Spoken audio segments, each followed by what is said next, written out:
Right now, the average Australian homeowner is sitting on $230,000 of dead money. The dead money that could be generating thousands every month while they sleep. And with the interest rates dropping to 3.6% and the rental yields hitting double digits in some areas, we are in the biggest opportunity window that I've seen in years. Today, I'm going to show you 6 ways to turn your home equity into serious monthly cash flow. And by the end of this video, you'll know exactly which strategy your situation should follow. Hi everyone, I'm Oxen Raza. I am your property mentor, and over years, I've built a multi-million-dollar property portfolio and helped thousands of clients achieve financial independence. I've helped developments, I've helped people deliver 7-figure returns. And if you are new to the channel, hit that subscribe button because I share the exact same strategies I use with my high net worth clients. Now, let me tell you what's happening in the market right now that has genuinely got me excited. Australian property values have just smashed through the $1 million mark. We are talking about homeowners getting an average of $46,000 in equity every single year since 2020. That's massive. At the same time, the money tap has finally loosened up. The Reserve Bank dropping the rates to 3.6%. Westpac has just offered the first sub 5% fixed rate from a major bank, and the lending is getting easier again and again. Meanwhile, the rental yields in places like Darwin are sitting at 6.6%, regional Queensland sitting at 9%. So let's talk about strategy 1, the smart property investment play, which is buying an investment property the smart way. Here is what you need to know. If you've got equity in your home, you can access up to 80% of your property value for investment, sometimes even 90% if your home income is strong enough. Now, this is not a rocket science. Your home is worth $800,000, you owe $300,000, that's $500,000 in equity.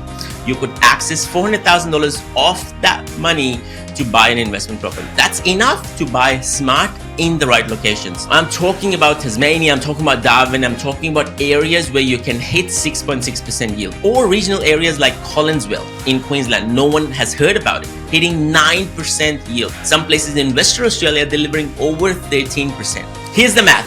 $450,000 property yielding 8% gives you $36,000 in annual rent. That's $3,000 per month. Your loan repayments on a $360,000 borrowing might be $2,200 per month. After cost, you're still positive cash flow. But here is the secret. Don't just chase the highest numbers. Look for places for population growth, job diversity, infrastructure spending. Now, mining towns can be great, but they can also be super volatile. So make sure that there is more than one employer keeping that town alive, and you know when to exit these markets as well. Now, the locations I'm watching right now: Tasmania for stability, regional Queensland, and Melbourne for growth potential. But as always, do your homework first. Let's talk about strategy 2. The share market route. Now, no one talks about the share market, but turning your equity into a dividend machine through shares is an amazing strategy. This is perfect if your property management gives you nightmares. You access your equity through a line of credit, and then you build a portfolio of dividends paying shares. Now, I'm talking about the big banks, the quality companies, the dividend focused funds. Let's say you access $200,000, and here is how you could split it. $80,000 in bank shares averaging 5% dividends at $60,000 in an ASX 200 fund, $40,000 in property trust for 6 to 7% yield, and $20,000 in international dividend stock. The portfolio could deliver $12,000 annually in dividends. That's like $1,000 per month hitting your bank account every month. Plus the franking credits you get after tax returns that could be even better for your tax returns. The massive advantage here: liquidity. Property takes months to sell. Shares takes seconds. If you need fast cash, or if you want to take profits, you can do it instantly. But shares move up and down. Some people can't handle watching their portfolio value change drastically overnight. So if you're going to lose sleep over market movements, then this strategy is not for you. Let's talk about strategy 3, the business cash flow method, which is one of my favorite. The strategy 3 is where things gets a bit spicy, and using your equity to buy into proven businesses that generate monthly cash flow. Now, before you think that that's way too risky, hear me out. If you buy into the right businesses, you could be looking at returns that can make property look boring. And I'll use this as an example. I've seen clients using $100,000 to become silent partners in established cafes, generating $2,000 per month. Others bought into successful cleaning businesses for $150,000 and now receiving $3,500 per month in distributions. Or consider franchises. Many proven systems need only $120,000 to $200,000 to get started, but they come with established customers, proven systems, and ongoing support. A successful franchise can generate $6,000 to $10,000 of monthly profit back into your bank account. Even online businesses, buy established e-commerce site that is already super profitable. The key is buying proven cash flow, not just dreams. Look for businesses with at least 3 years of consistent profit and get proper financial records. Understand there is work involved, but when you find the right opportunity, the returns can be incredible.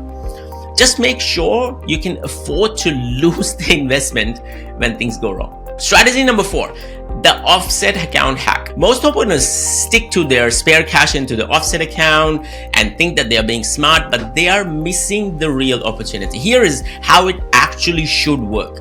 You keep your available equity in the offset account, let's say $200,000. With your mortgage at 5.75%, every dollar in the offset saves you 5.75% in interest. That's like earning 5.75% guaranteed tax-free. But here's the hack.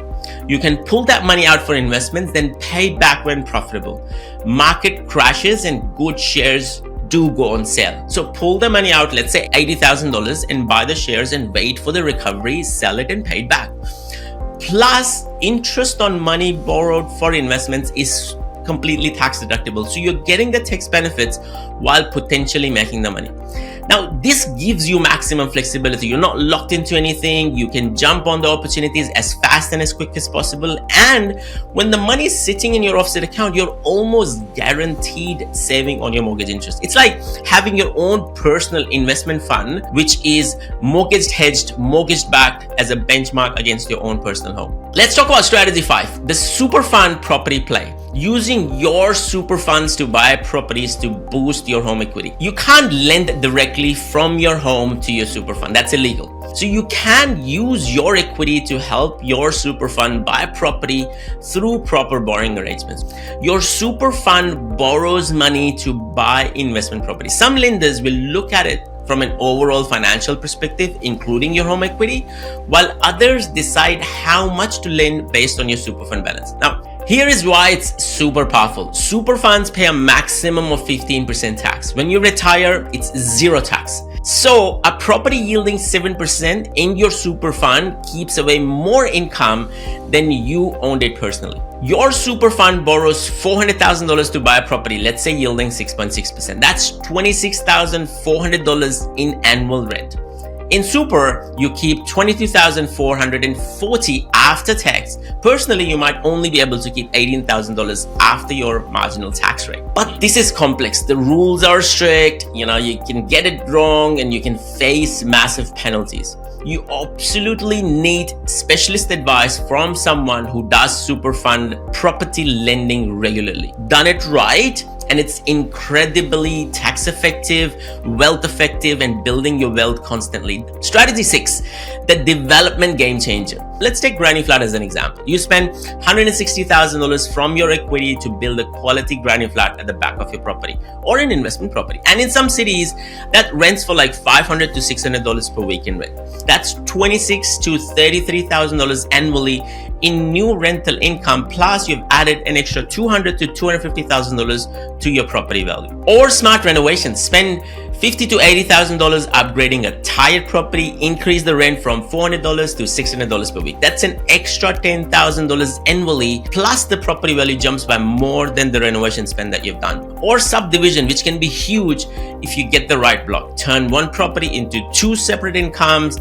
I've helped clients spend $300,000 on a subdivision and build and then end up with 2 properties each worth $700,000 from an original $900,000 property. The keys to success is proper planning approvals, realistic budgets with 25% contingencies, and understanding your local market demand. Now, developments do have real risks. The cost blowouts, the approval delays, the market changes. You should only do this if you have got the experience or you're working with the proven professionals. Now, before you get excited and start making calls right now, let's talk about the risks. Because this isn't a monopoly money. This is real debt secured against your home, against your livelihood. So let's talk about risks. Risk one, interest rates can go up. We are at 3.6% right now, but the rates move in cycle. I've seen them hit 12 to 15% in the past. So make sure that you can handle the repayments even if the rate jumps by 3 to 4%. Number two, property values can fall. Perth dropped by 20% during the mining downturn. So if you have borrowed heavily and the values fall, you could owe more than what your properties are worth. That's a scary place to be in. This has opened up your eyes to what is possible with your home equity. You need to subscribe because next week I'm going to dive deeper into exactly how to calculate whether it's an investment property that would actually give you positive cash flow, including all the hidden costs that most people forget about. And if you want to see specific numbers on these high yield regional areas that I've mentioned, I've linked a detailed breakdown in the description. Until next time, keep building that wealth, keep smiling, take care, be kind. This is Moss checking out. Adios.